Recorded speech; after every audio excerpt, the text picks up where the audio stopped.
All right, the next one on the list is Winchester Bismuth. This is a full 100% bismuth payload. We offer it in really all the gauges. We got 12 gauge, we got 20 gauge, 28, 410, even in 28 gauge, we even have 3-inch 28 gauge. So talk a little bit about bismuth, Jimmy.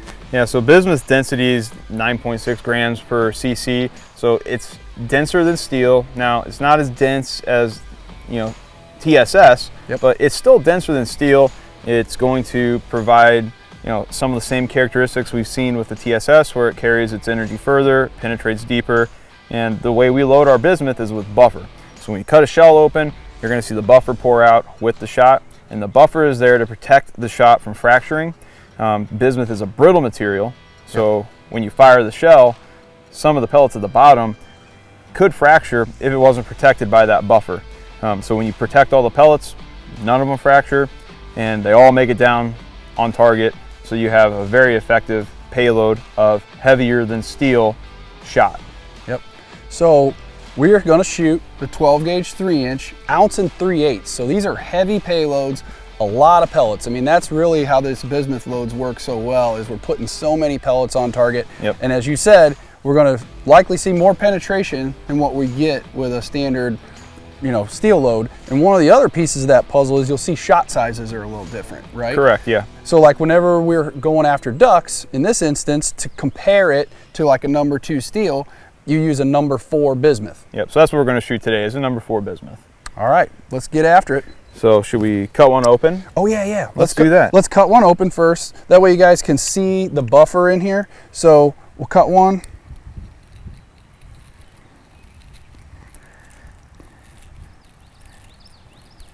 This is probably something that a lot of people aren't used to seeing in a waterfowl load. It's common in turkey loads, but not so much in waterfowl. Yeah. I think we were one of the first ones to do it with our bismuth load. You can see all that buffering fall out of there. But then you'll look at the bismuth itself, and that bismuth is very uniform. It almost looks like steel shot after it gets plated like that, but it's not. I mean, it's definitely more brittle. That plating does help to kind of help protect that shot from breaking apart, but you really need that buffering in there to protect those bottom pellets within that payload. Yep, so quite a few pellets there, very round, very uniform. Yeah, the 10 plating on it looks great. Yep, so let's go ahead and take a shot. Okay.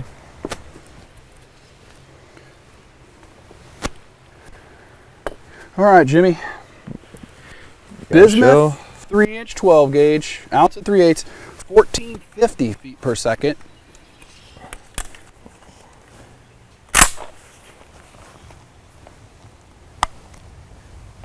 Going hot.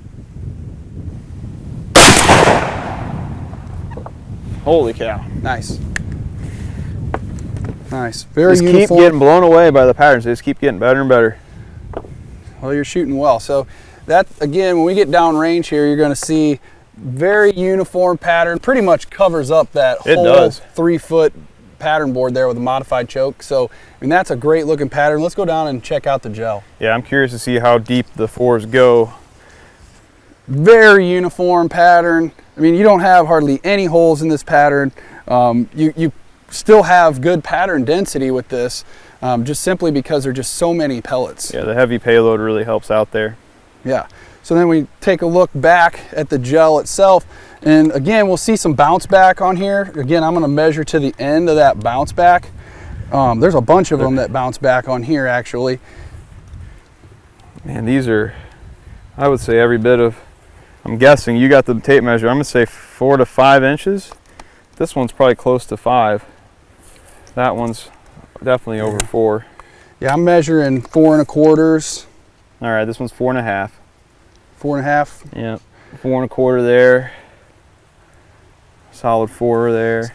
So definitely over 4 inches with number 4 bismuth. I'd say probably 4 1/4 to 4 1/2 versus we were at 3 1/2, 3 3/8 on number 2 steel.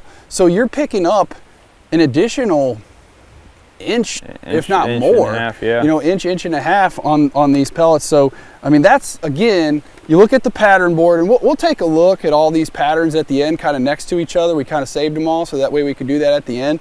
This is a great looking pattern. It's very typical of what you're gonna see with bismuth, very uniform. But again, this back side here, on target, on the animal, on the birds, you're gonna see this additional energy, this additional penetration. That's what sets bismuth apart from your standard steel. Yeah, that's why it hits so hard when you do take a duck with bismuth. You can tell the difference when you're shooting bismuth versus standard steel load. And that's why right there. Very consistent. More energy, more penetration. The patterns are amazing. Yeah, so when you guys will take a look at the side here, you'll see where the pellet is, and there's oftentimes about, heck, on some of these, almost an inch of pullback. And again, that pellet, when we do that in slow motion, that pellet's going about 4.5 inches, and then as that block slaps back shut, it seems to happen on a lot of the shot that's very sleek and streamlined. It just kind of helps squirt it back almost. Yeah. It's kind of a weird phenomenon with these blocks, but it's definitely going on, you know, that 4.5 to 4.25 inch. So pretty cool.